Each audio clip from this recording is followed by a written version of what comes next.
বাংলাদেশে সব সম্ভব। বাংলাদেশে যেহেতু স্বাধীনতার পরে এমন হয়রানি সম্ভব, বাংলাদেশে অডিও কাট করে অপবাদ দেওয়াও সম্ভব। তা আমরা বলছি আমাদের ভিডিও শর্ট নেন, সে ভিডিও শর্ট নিবে না। তাহলে এ দ্বারা কি বোঝা যায়? এই হয়রানি করার মানেটা কি? আমরা কি দোষ করছি? আমরা যদি দোষ করে থাকি সেটার শাস্তি আছে, কিন্তু এই ধরনের শাস্তি দেওয়ার অধিকার তাকে কে দিছে? আমরা 10% কাজও করতে পারি নাই, ওই সময় এসে তারা বলে যে বাংলাদেশটাকে আফগানিস্তান বানাবেন। আরবি লিখতেছেন কেন ভার্সিটি এরিয়াতে? কালকে ক্যালিগ্রাফি কর্মসূচি, এটা নিয়ে সে একটা পোস্ট করছে।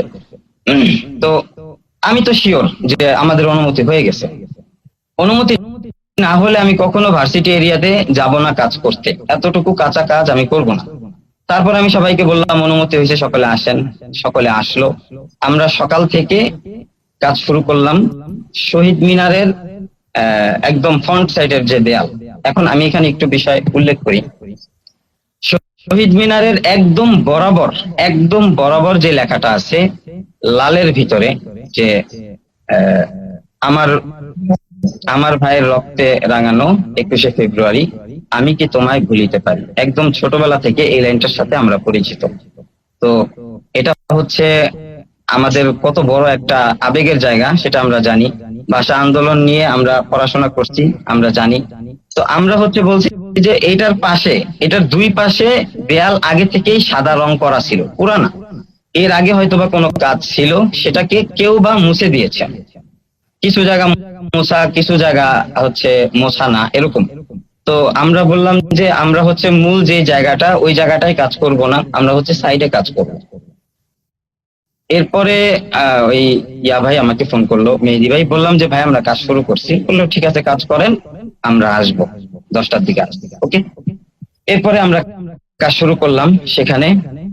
সেখানে এমন কিছু বাক্য ছিল সেগুলো হচ্ছে মুখে উচ্চারণ করার মতন, ঠিক আছে? ওগুলো আমরা মুছে দিয়ে আমরা কাজ শুরু করছি।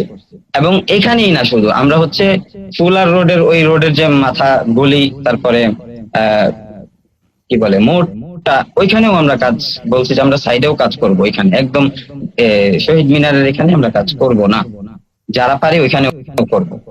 এরপরে হচ্ছে আমরা কাজ শুরু করি। কাজ শুরু করার পরে আমাদের কাজ 10%ও হয় নাই। তখন হচ্ছে কেউ আসে, এসে বলে যে আপনারা কি শুরু করছেন, এগুলা কিসের কাজ? আমরা কিন্তু পুরোটা কাজ করলে সেই কাজটা সুন্দর হতো। আমরা 10% কাজও করতে পারি নাই, ওই সময় এসে তারা বলে যে বাংলাদেশটাকে আফগানিস্তান বানাবেন। আরবি লিখতেছেন কেন? শহীদ মিনার কি আরবি লেখার জায়গা? আচ্ছা ঠিক আছে, শহীদ মিনার আরবি লেখার জায়গা না, তাহলে আমরা মুছে ফেলবো। আমরা মুছে বাংলা লিখবো। আমরা কিন্তু বাংলা নিয়েও কাজ শুরু করছিলাম। বাংলা নিয়ে এই পাশে কাজ হচ্ছিল, হ্যাঁ, বাংলা নিয়ে এই পাশে কাজ হচ্ছিল। তো একটা অংশ হচ্ছে আরবি নিয়ে কাজ হচ্ছিল, তাও 10% কাজও হয়নি, মাত্র ব্যাকগ্রাউন্ড হয়েছে। আমরা আগে ব্যাকগ্রাউন্ড করি, এরপরে কাজগুলো করি, আমাদের মেসেজ গুলো দিই। তো এরপরে তারা বলতেছে আফগানিস্তান বানায় ফেলবেন নাকি। এই ধরনের কথার সাথে তো আমরা পরিচিত না। বাংলাদেশ বাংলাদেশ বাংলাদেশ কখনো আফগানিস্তান হবে না, পাকিস্তান হবে না, ইন্ডিয়াও হবে না, বাংলাদেশ। তো ওই জায়গা থেকে আমরা তাদের সাথে কথা বললাম। তারা সরাসরি মোবাইলে ভিডিও করতেছে আমাদেরকে, যে কি করতেছেন না করতেছেন, এগুলা সব মুছেন, এগুলা রাখা যাবে না। কে অধিকার দিছে আপনাদেরকে আরবি করার? পরে বললাম যে আমরা বাংলা করব। তো বাংলাও করতে পারবেন না, ঢাকা ভার্সিটি এলাকায় শুধু ঢাকা ভার্সিটির ছাত্ররা করবে। আপনারা কারা? আপনারা কোত্থেকে আসছেন? আপনারা মৌলবাদী, আপনারা মৌলবাদ প্রকাশ করার জন্য এখানে কাজ শুরু করছেন। এই ব্যাপারগুলো তো আমাদেরকে ব্যথিত করে, কারণ আমরা ইতিমধ্যেই স্বাধীন হয়েছি। স্বাধীন হওয়ার কিছুদিন আগে আমি এক জায়গায় গ্রাফিতি করতে গেছিলাম আন্দোলনের পক্ষে। আমার কভার ফটো দেখলে আপনারা জানতে পারবেন।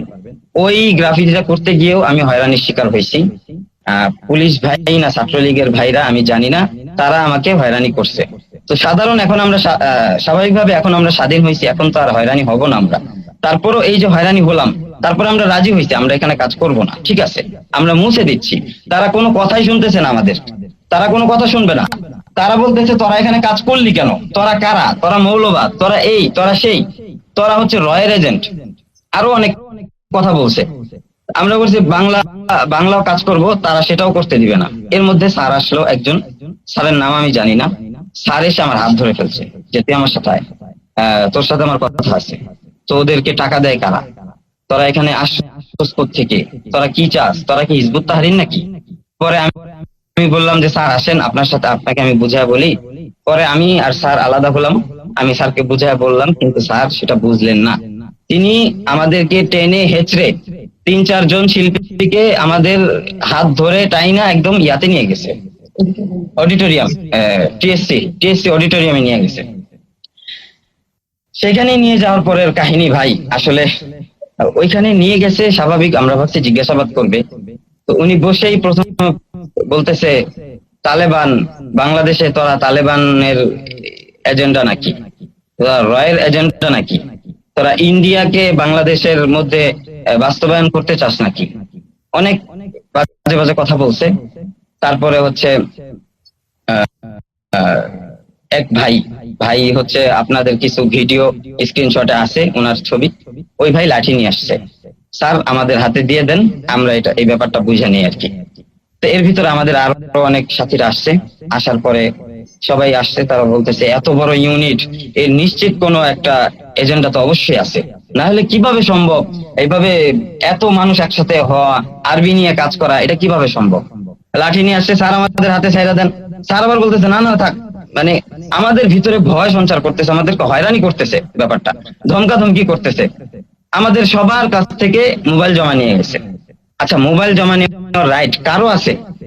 কারো আছে বাংলাদেশে মোবাইল জমা নেওয়ার রাইট? কারো নাই। মোবাইল জমা নিছে, ঠিক আছে, ভালো কথা। মোবাইলে হোয়াটসঅ্যাপ বের করো, তার সাথে কথা বলো। আমি কাকে ভয়েস দিছি সেই ভয়েস শুনছে, সে আমাকে যে ভয়েস দিছে সেই ভয়েস শুনছে। টেলিগ্রাম ছিল, টেলিগ্রামে সে আমার ভয়েস শুনছে। আমি কাকে মেসেজ দেই, কি করি না করি, মেসেঞ্জার, কার সাথে কি যোগাযোগ করি, আমি ফেসবুকে কি পোস্ট করছি, এগুলো তো ভাই আমরা আগে দেখছি। স্বাধীন হওয়ার পরে তো এগুলো দেখতে চাই নাই আমরা। আমরা এগুলা কেন দেখলাম? আমাদেরকে যারা দেখালো তাহলে তারা কারা? আমাদের দোষটা কোথায়? আমরা বলছিলাম আপনাদের দেয়াল, আপনারা ঠিক আছে না করে দিছেন, আমরা এই দেয়ালে কাজ করব না, ওকে ফাইন, আমরা চলে যাই, আমরা এটাকে ঢেকে দেব বা বাংলা কাজ করব। তোরা কাজ করতে করতে আসলি কেন? এই হচ্ছে তাদের প্রশ্ন।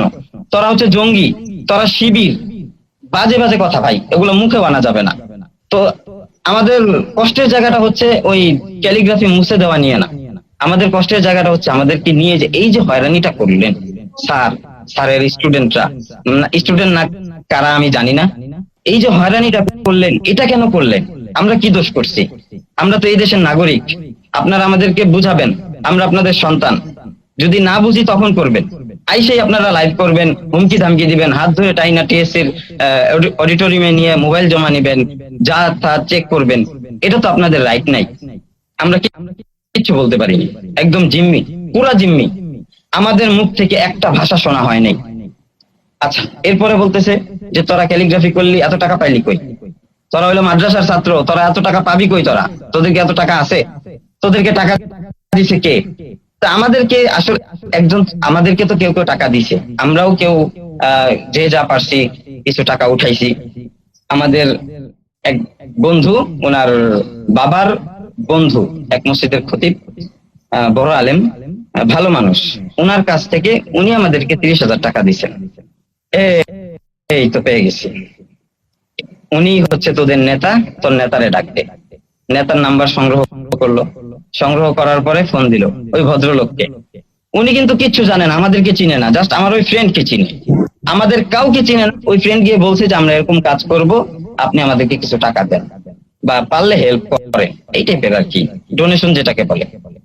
তো নেতা পাওয়া গেছে, এই লোককে মিরপুর থেকে নিয়ে আসছে হুমকি ধামকি নিয়ে। এই লোকটা ভালো মানুষ, আপাদমস্তক ভালো মানুষ, আলেম মানুষ, বড় মুফতি সাহেব। উনি যখন ঢুকছে, স্বাভাবিক ওনাকে ন্যূনতম রেসপেক্টটুকু দেয় নাই। ওনারা তো ভাবছেই আমরা মৌলবাদী, আমরা দেশে বিশৃঙ্খলা সৃষ্টি করতে আসছি, আমরা দেশটাকে আফগানিস্তান বানাইতে আসছি। এই জন্য শুরুতেই ওনার সাথে বাজে বিহেভ করছে। এটা আমাদের খুব কষ্ট লাগছে যে একজন, উনি আমাদের শিক্ষকের মতো হবে, যিনি আমাদের সাথে কথা বলছেন উনিও আমাদের শিক্ষকের মতো, তো একটু রেসপেক্টও ওনাকে দেয় নাই। তো আসলে কি বলবো, ওই সময়ের ঘটনাটা খুব কষ্টের। আমার কতগুলা ফ্রেন্ড আছে, ওরাও দেখছে এই কাহিনীগুলা কিভাবে আমাদেরকে জিম্মি করে রাখা হয়েছে।